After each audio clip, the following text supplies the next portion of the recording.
She asked me to deliver a perspective about who I am and what drives me and some of the issues we face and the challenges we face in the West Side area, the district that I'm from, Fireball, Los Deltas Unified School District.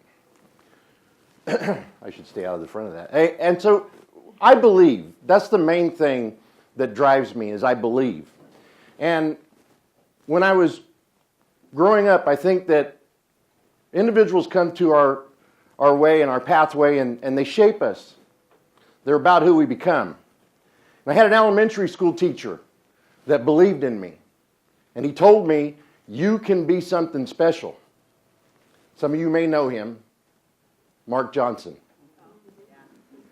As I moved on to high school, I had a 9th grade English teacher who again told me I could be so much more and that you need to challenge yourself.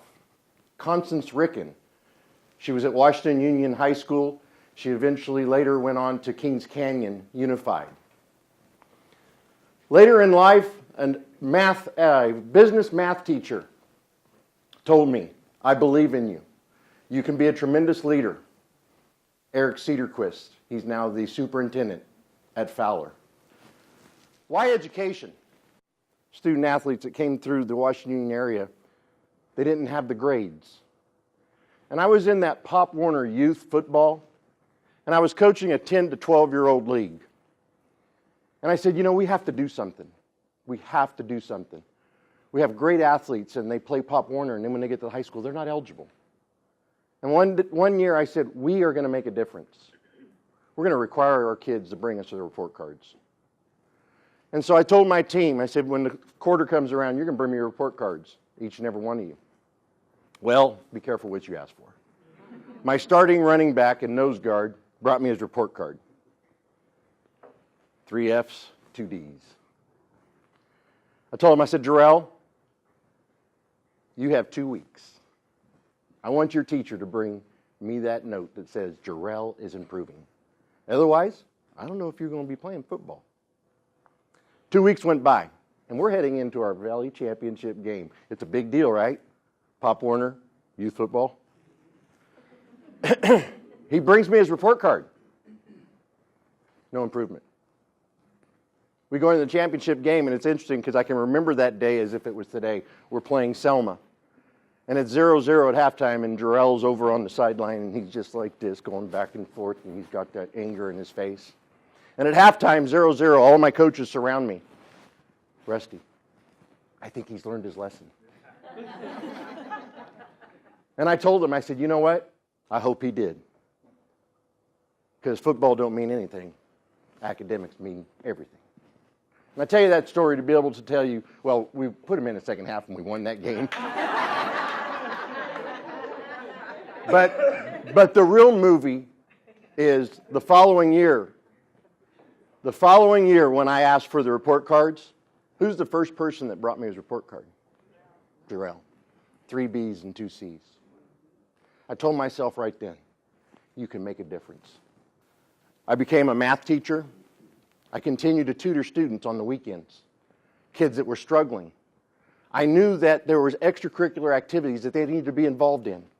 And if they didn't have a 2.0, they wouldn't be able to play their favorite sport or maybe participate in the band. And I would meet with them wherever to make sure that we got them over that hurdle. Our district, just so maybe some of you know about our district, Fireball Los Deltas Unified School District is 35 miles west of Fresno. It's a very small school district. We have about 2,334 students currently in our district. Our Bailey School is the school I'm going to talk about the most because I'm really trying to do what we can in that early literacy area to make sure our students are successful. We have about 703 students there from PK to second. Our other school, the intermediate school, third through 5th grade, you can see the number of students there. A middle school that's formed with 6th, 7th, and 8th, and a high school. What keeps me up at night? Especially after the new assessments came out. Language is so important. And we all know the challenges that children face when they come from an area of poverty and maybe they're a second language learner. Poverty is very high in our area. Over 92% of our students at our Bailey Elementary School have free and reduced lunch. The median household income, this is a census data, 35,000. I'm going to tell you right now, it's lower than that now because of the drought and the severity of the issues that we're dealing with in the west side and our farming community. To make sure that every single child is going to be able to read by third grade. That drives me. You know that 80% of the brain development occurs within the first 3 years. That drives me. I have Monroe Murphy here. He's my B3 director, and we're doing some incredible work in Fireball. Outreach, community outreach, because we used to call ourselves a K-12 district. It's not the case anymore. We got to make sure we get in the homes. We got to make sure we provide resources for our families. We need to make sure that each and every child has that rich language experience in their home. But yet parents are concerned about paying the power bill, the rent bill, providing food. The lines at our food bank distribution is incredible. Many challenges we face in Fireball, but the good thing is we know what those challenges are, and we put programs in place in order to have our students achieve. Fireball implemented, the high school implemented an ROP child development class.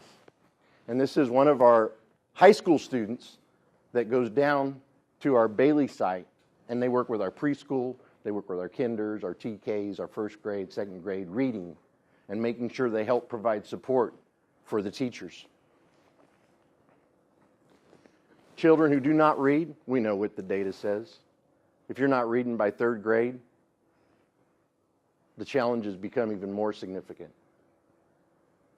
Prisons, they realize how many prisons they have to build based on reading scores in third grade.